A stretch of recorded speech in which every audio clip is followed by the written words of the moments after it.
नमस्कार, मी विशाल परदेशी. या विशेष बुलेटिनमध्ये आपलं सगळ्यांचं स्वागत. पुढील अर्धा तास आपण कोकणाला हवामान विभागानं दिलेल्या इशाऱ्याचा आढावा आपण घेणार आहोत. कोकणाला रेड अलर्ट देण्यात आलेला आहे. जाणून घेऊयात याबद्दलच्या घडामोडी.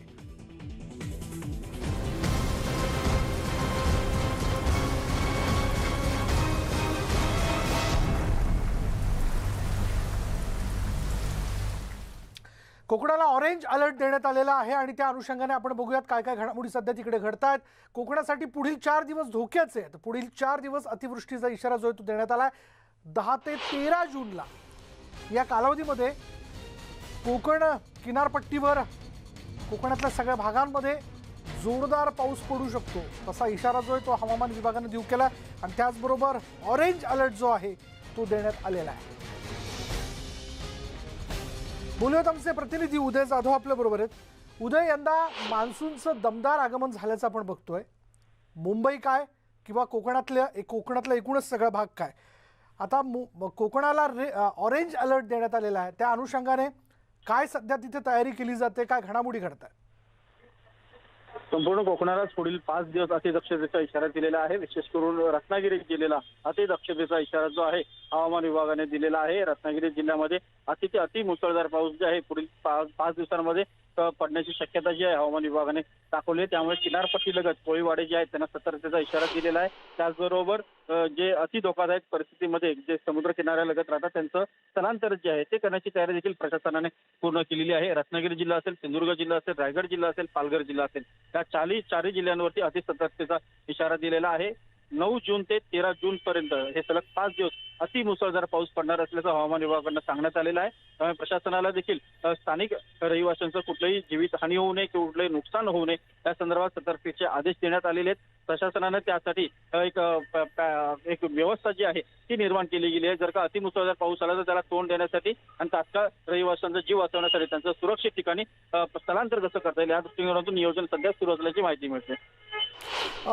उदय, नुकतंच आपण तोक्ते चक्रीवादळाच्या सगळ्या धक्क्यातनं सावरलो आणि त्यातनं आपण कोकणातली काही ठिकाणची व्यवस्था असं आपण म्हणूयात की अंडर प्रोग्रेस आहे. म्हणजे अजूनही तिथली काही कामं जी आहेत ती सुरू आहेत आणि केली जात आहेत. अशा सगळ्या याच्यामध्ये कोणकोणत्या व्यवस्थांना सतर्क राहण्याच्या संदर्भात सूचना देण्यात आलेल्या आहेत? तोक्ते चक्रीवादळ जे आहे ते नुकतंच येऊन गेलेलं आहे. त्याने जे काही नुकसान केलेलं आहे ते अजून पूर्णपणे भरून निघत नाही. तो हा मान्सूनचा जो तडाखा आहे तो कोकण किनारपट्टीला सहन करावा लागत आहे. रत्नागिरी, सिंधुदुर्ग, रायगड या जिल्ह्यामध्ये तोक्ते चक्रीवादळाने खूप मोठं नुकसान केलेलं आहे. पालघर जिल्ह्यामध्ये देखील नुकसान केलेलं आहे. त्याचबरोबर आता जो काही मान्सूनचा पहिलाच तडाखा जो आहे तो संपूर्ण कोकण किनारपट्टीला पडण्याची शक्यता आहे. त्यामुळे प्रशासनाने देखील आपत्कालीन व्यवस्था जी आहे ती सज्ज केलेली आहे. अधिक गंभीर परिस्थिती जर निर्माण झाली या गंभीर परिस्थितीमध्ये लँडस्लायडिंगचे भूस्खलन सारखे परिस्थिती निर्माण होऊ शकते, पूर परिस्थिती निर्माण होऊ शकते. अनेक ठिकाणी झाडं देखील उन्मळून पडण्याची शक्यता असते. त्यामुळे कुठल्याही परिस्थितीला तोंड देण्यासाठी प्रशासनाने आपली संपूर्ण टीम जी आहे ती तयार केलेली आहे. अतिदक्षतेचा जेव्हा इशारा जाहीर केला जातो त्यावेळेला प्रशासन सर्वच बाबतीत सज्ज ठेवण्याचे जे आहे 24 तास सज्ज राहण्याचे आदेश जे ते देण्यात आलेले आहेत. त्याचबरोबर SDRF जे आहे स्टेट डिझास्टर रिस्पॉन्स फोर्स त्यांना देखील सज्ज ठेवण्यात आलेलं आहे. विशाल, धन्यवाद उदय या सगळ्या तपशिलाबद्दल. तर कोकणाला ऑरेंज अलर्ट देण्यात आलेला आहे आणि त्या अनुषंगाने येणारे काही दिवस जे आहे कोकणात मुसळधार पाऊस बरसू शकतो त्या दृष्टीने सगळ्याच विभागांनी सतर्क राहावं अशा सूचना आहेत आणि सगळे विभाग सतर्क आहेत. कोकणात हवामान विभागाने अतिवृष्टीचा इशारा दिला आणि त्यामुळे रत्नागिरी जिल्ह्यातील पाजपंढरी या गावातील सुमारे 1000 लोकांचं स्थलांतर जे आहे ते करण्यात आलेलं आहे. या गावाच्या एका बाजूला समुद्र तर दुसऱ्या बाजूला डोंगर अशा दुहेरी संकटात हे गाव सापडले. त्यामुळे या गावातील कुटुंबियांच्या जीविताला समुद्र उधाण आणि दरड यामुळे मोठा धोका निर्माण झाला. किनाऱ्यावरील वस्तीला पुढील 2 दिवस धोक्याचे असल्यानं लोकांचं स्थलांतर करण्यात येत आहे. याचबद्दलचा आढावा घेतलाय आमचे प्रतिनिधी आणि आमचे प्रतिनिधी याबद्दलचं अपडेट वेळोवेळी आपल्यापर्यंत पोहोचवत आहेत. याही पूर्वी आपण पाहिलं होतं निसर्ग काय आणि तोक्ते चक्रीवादळ याचा तडाखा जो होता इथे देखील बसला होता. मोठ्या प्रमाणात नुकसान झालं होतं आणि आता मान्सूनचं दमदार आगमन झाल्याचं आपण बघतोय. पण दमदार आगमन असं म्हणत असताना अर्थात हा पाऊस जो आहे तो जोरदार बरसतोय. म्हणजे मुंबईत तर आपण त्याची तीव्रता बघितलीच, पण कोकणात देखील येणारे 3 ते 4 दिवस हा पाऊस जो आहे तो जोरदार बरसणार असल्याचं हवामान विभागाच्या वतीने सांगण्यात आलं कोकणासाठी ऑरेंज अलर्ट देण्यात आलेला आहे. म्हणजे दक्षता घ्यायची आहे, दक्षतेचा इशारा आहे. पण रत्नागिरी जिल्ह्याला अतिदक्षतेचा इशारा देण्यात आला आहे. म्हणून मग ज्या ज्या यंत्रणा सज्ज ठेवायच्या असतील, मग NDRFची पथक असतील किंवा किनाऱ्यावरती असणारे जे कुळीवाडे आहेत तिथल्या लोकांना दुसरीकडे त्यांचं स्थलांतर करणं, त्यांना दुसरीकडे हलवणं, त्यांना निवाऱ्याची व्यवस्था करणं, अशा सगळ्या गोष्टी ज्या आहेत तिथं केल्या जात आहेत. आणि रत्नागिरी जिल्ह्यातल्याच पाचपंढरी गावातली ही दृश्य आपण बघतोय. एका बाजूला समुद्र या गावाच्या, त्यामुळे समुद्र जो आहे तो अशा सगळ्या वातावरणामध्ये उधाणलेला असतो. या लाटा ज्या आहेत त्या अक्षरशः काही काही वेळेला असणाऱ्या मर्यादेपेक्षाही पुढे येऊन लागतात. आणि त्या पुढे आल्यामुळे बऱ्याच वेळेस या किनाऱ्याला असणाऱ्या वस्तीमध्ये फार मोठ्या प्रमाणात नुकसान होतं. या लाटा या वस्तीमध्ये घुसतात, घरामध्ये पाणी शिरतं. मग वाहणारा वारा असतो, काही वेळेला घरावरची छपरं देखील उडून जातात. काही घरं जी आहेत ती विटा मातीची असतात आणि ती देखील पडतात. म्हणून दक्षतेचा भाग एक म्हणून तिथल्या लोकांना दुसरीकडे हलवण्यात येत आहे.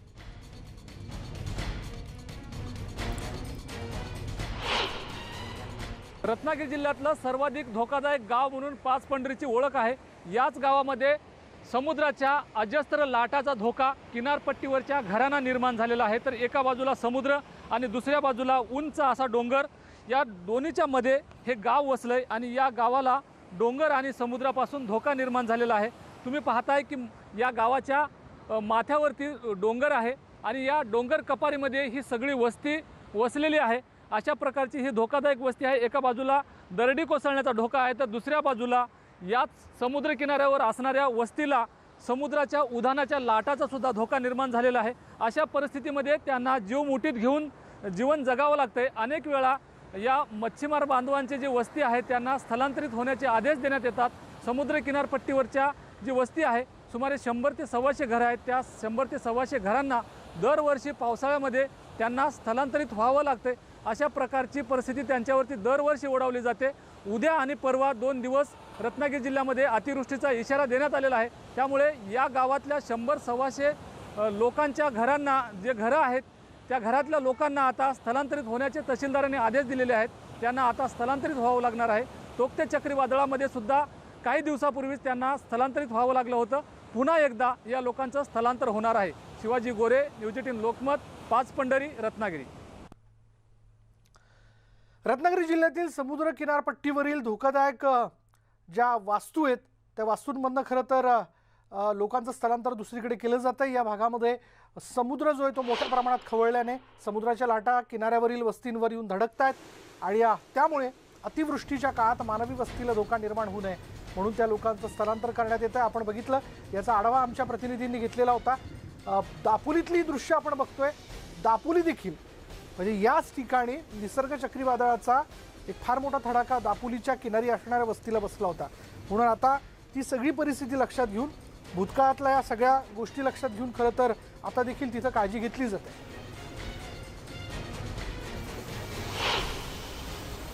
हवामान खात्याने 10 आणि 11 जून रोजी अतिवृष्टीचा इशारा दिलेला आहे आणि त्यापूर्वीच आता समुद्र सुद्धा खवळलेला आहे. पावसाने जोर पकडला आहे. पावसाचं वातावरण निर्माण झालेलं आहे. समुद्राला उधाण आलंय. मी आपल्याला दाखवतोय, हरणेमधला हा समुद्र किनारा आहे. या समुद्र किनाऱ्याच्या लाटा जे आहेत ते किनाऱ्यावर मोठ्या प्रमाणामध्ये येऊन धडकत आहेत. अशा प्रकारचं दृश्य कोकण किनारपट्टीवरती आपल्याला पाहायला मिळतंय. वातावरण बदललेलं आहे. अतिवृष्टीपूर्वीच अशा प्रकारचं वातावरण आता समुद्रामध्ये निर्माण झालंय. अनेक बोटी किनाऱ्यावरती नांगर टाकून उभ्या आहेत. मच्छीमारांनी समुद्रामध्ये मासेमारीसाठी जाऊ नये अशा प्रकारचे सक्त आदेश देण्यात आले आहेत. यापूर्वीच मासेमारी बोटी किनाऱ्यावर आल्या असल्या तरी काही लोक चोरी छुपे समुद्रामध्ये मासेमारीसाठी जात असल्याचे जिल्हाधिकारी लक्ष्मीनारायण मिश्रा यांच्या निदर्शनास आल्यानंतर मासेमारीसाठी कोणी जाऊ नये किंवा आपल्या बोटी सुरक्षित स्थळी नेऊन ठेवाव्यात असे आदेश त्यांनी दिलेले आहेत. अनेक समुद्र किनाऱ्यावरती बोटी नांगर टाकून उभ्या आहेत.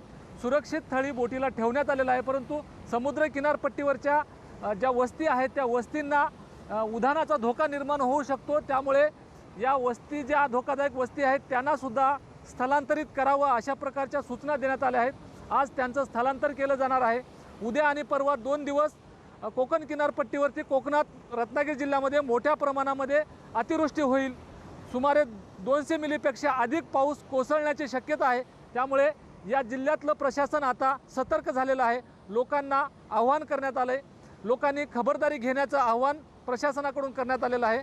शिवाजी गोरे, न्यूज 18 लोकमत, हरणे, रत्नागिरी। आपण पाहतोय की रत्नागिरी जिल्ह्यात 2 दिवस अतिवृष्टीचा इशारा देण्यात आलेला आहे, परंतु अतिवृष्टीचा इशाऱ्यापूर्वीच समुद्राला उधाण आल्याचं आपण बघतोय। लाटा ज्या आहेत त्या उधाणलेल्या आपल्याला दिसत आहेत। जिल्ह्यामध्ये सकाळपासूनच जोरदार पावसाला सुद्धा सुरुवात झाली आहे। समुद्र सकाळपासूनच खवळल्याचं बघायला मिळतंय।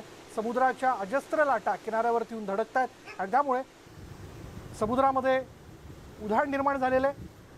रत्नागिरी जिल्ह्यातील समुद्राच्या लाटा किनारपट्टी भागामध्ये अतिवेगाने येऊन धडकत आहेत। याचबद्दल अधिक माहिती देत आहेत आमचे प्रतिनिधी शिवाजी गोरे आणि याच विषयी अधिक माहिती आपण जाणून घेऊयात। आमचे प्रतिनिधी शिवाजी गोरे आपल्या बरोबर।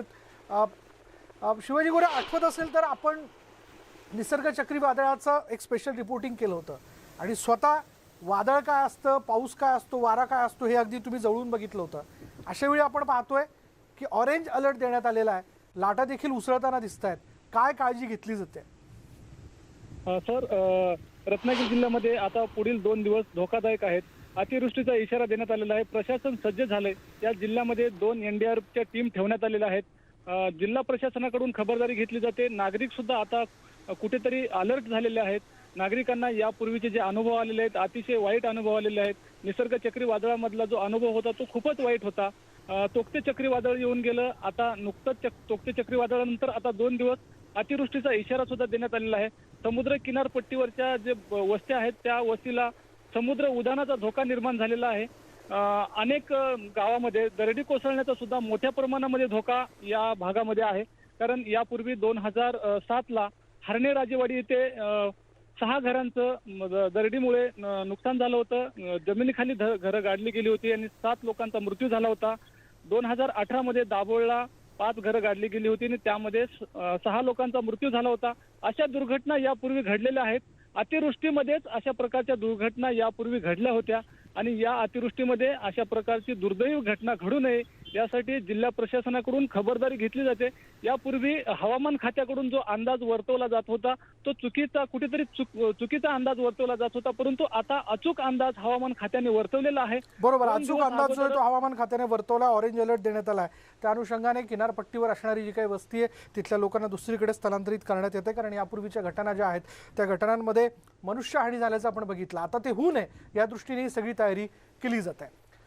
पुढे जाऊयात रायगडमध्ये। रायगड जिल्ह्यात 10 आणि 12 तारखेपर्यंत म्हणजे 10 ते 12 तारखेपर्यंत अतिवृष्टीचा इशारा देण्यात आला। त्यानुसार आपत्ती व्यवस्थापन आणि जिल्हा प्रशासनाने पुरेपूर खबरदारी उपाययोजना करण्यावरती भर दिला। रायगड जिल्ह्यामध्ये गेल्या 24 तासात सरासरी 58.99 मिलीमीटर इतक्या पावसाची नोंद झाली आहे। तसंच दिनांक 1 जूनपासून आज अखेर एकूण सरासरी जर आपण लक्षात घेतलं तर 144.18 मिलीमीटर पर्जन्यमानाची नोंद झाली आहे। सकल भागात पाणी साचलंय, तर जिल्ह्यातील कुंडलिका, आंबा, सावित्री, पाताळगंगा, उल्हास आणि गाडी नद्या ज्या ते दुथडी भरून वाहत आहेत। या सर्व नद्यांची पाणी पातळी इशारा जो आहे तो पातळीच्या खाली असून सतत मुसळधार पाऊस कोसळत राहिला तर या नद्या ज्या आहेत त्या धोक्याची पातळी ओलांडण्याची म्हणजे धोक्याची पातळी त्या ओलांडू शकतात अशी शक्यता आहे। याविषयी बोलणार आहोत आमचे प्रतिनिधी मोहन जाधव आपल्या बरोबर आहेत। मोहन, काय परिस्थिती आहे? रायगड जिल्ह्यात काल संध्याकाळपासून रिमझिम पाऊस पडतोय। काही ठिकाणी जोरदार पाऊस पडतोय, काही ठिकाणी रिमझिम पाऊस पडतोय आणि जे धोकादायक जे गाव आहेत ते 103 आहेत रायगड जिल्ह्यात। पोलादपूर, महाड, म्हसळा, कर्जत या ठिकाणी आहेत, पण जास्त करून रायगड दक्षिणकडे जो पोलादपूर, महाड आणि म्हसळा या ठिकाणी आहेत। 2005 मध्ये दरडी कोसळले होते, 18च्या वरती लोक मयत पावले होते, पण म्हणून या जिल्हाधिकारी निधी चौधरी यांनी बैठक घेऊन जास्त करून पोलादपूर, महाड आणि म्हसळा या ठिकाणी तहसीलदार, प्रांत किंवा तलाठी, तिथले सरपंच यांना सांगण्यात आलेलं आहे की जास्त जर पाऊस पडला काही झालं तर त्या तिथल्या नागरिकांना सुरक्षित स्थळी हलवा आणि जर काय झालं तर NDRFच्या काही टीम या ठिकाणी बोलवण्यात येईल असं तिन्ही जिल्हाधिकारी यांनी सांगितलेलं आहे। जिल्ह्यातले जेवढे रेस्क्यू टीम आहेत त्यांची मीटिंग घेऊन त्यांना ठिकठिकाणी जाण्याचं आवाहन त्यांनी केलेलं आहे।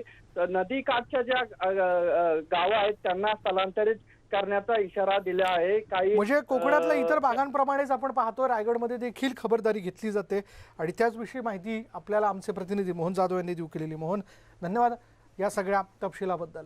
यानंतर वेळ झाली का ब्रेकची. ब्रेक घेऊयात. पहा फक्त न्यूज 18 लोकमत.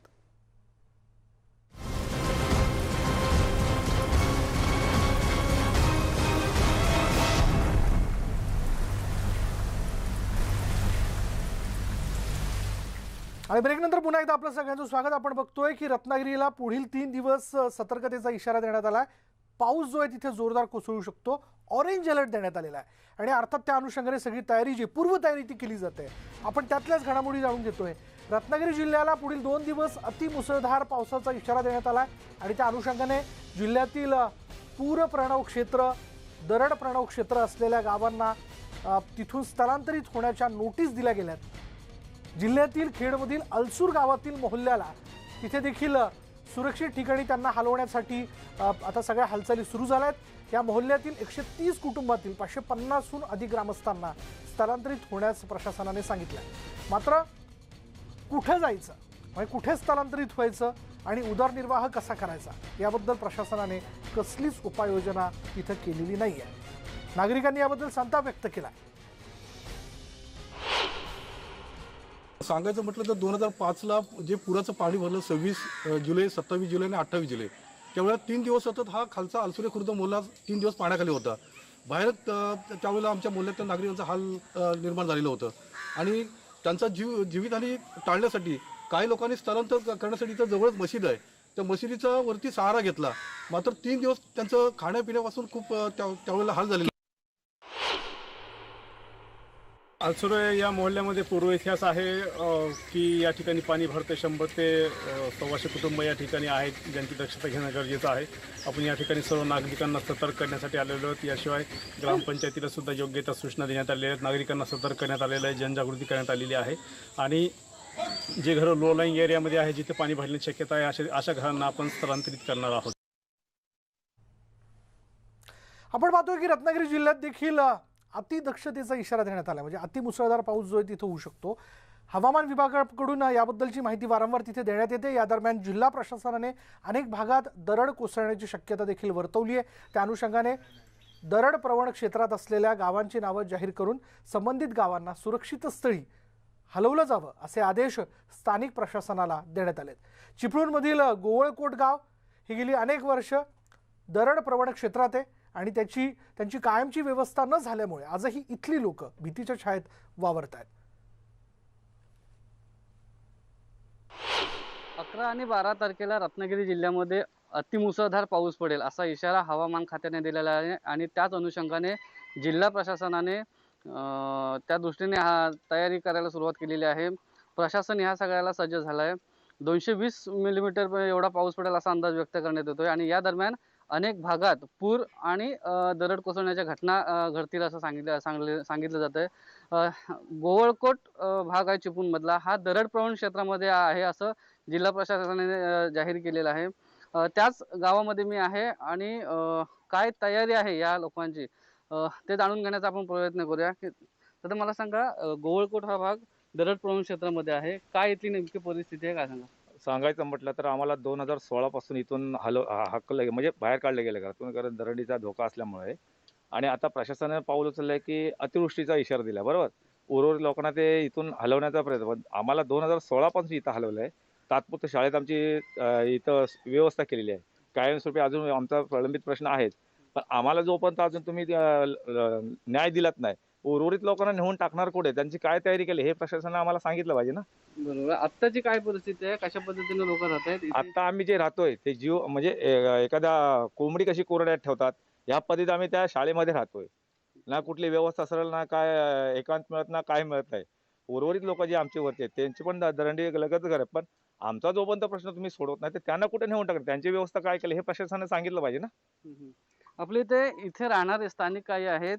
दादा मला सांग, तुम्ही इथे राहताय, काय नेमकी इथली परिस्थिती आहे? कारण जेव्हा पुण्यातल्या भूगर्भशास्त्र तज्ञांनी हा डोंगर किंवा हा गोवळकोट भाग जो आहे तो धोकादायक असं सांगितलं होतं, तुमची आत्ताची कशी परिस्थिती आहे, कशा पद्धतीने राहत आहे? दादा कसं आहे बघा, आता आम्ही टी व्ही यावर वृत्तपत्राच्या माध्यमातून हेच आम्ही कळतोय की अतिवृष्टीचा इशारा शासनाने केला आहे, परंतु अद्याप ह्या ठिकाणी बघतोय फक्त शासन जेव्हा नोटीस देण्याचं काम करतं, जेव्हा असे अतिवृष्टीचे प्रसंग येतात तेव्हा शासन जागा होतं. बाकी 8 महिने शासन झोपलेलं असतं का, हा आमचा सगळ्यांचा प्रश्न आहे. आणि आता तुम्ही तुमच्या माध्यमातून कळते, वृत्तपत्र माध्यमातून कळते की अतिवृष्टीचा इशारा केला आहे, काही गावांना त्यांनी नोटिसा पाठवणार आहे असं देखील सांगितलं आलं आहे. परंतु अद्याप आम्हा आपदग्रस्तांसाठी व धरणग्रस्तांसाठी कोणत्याही प्रकारचं शासनाने नोटीस दिलं नाही. खरं तर वेगवेगळे नैसर्गिक संकटामध्ये निसर्ग असेल, तोक्ते चक्रीवादळ असेल आणि आता येणाऱ्या 2 दिवसामध्ये होणारे मुसळधार पाऊस, या सगळ्या वेगवेगळ्या बदलांमधून आपण जातोय. यामध्ये एकच महत्त्वाचं आहे, आपण सतर्क राहणं, पूर्वतयारी असणं आणि त्या जोडीला प्रशासनाची मदत अत्यंत आवश्यक आहे. यानंतर इथेच थांबूयात. पहा फक्त न्यूज 18 लोकमत.